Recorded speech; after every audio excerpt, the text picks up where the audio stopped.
पनीर पकेगा पियाज रसुन सब लोग ये कहते हैं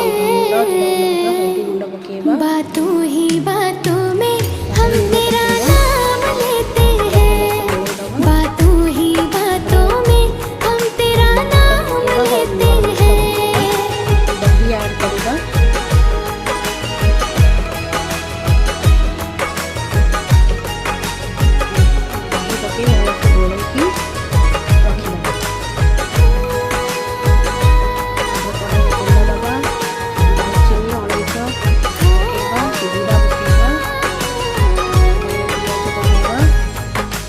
मुझको तेरी अब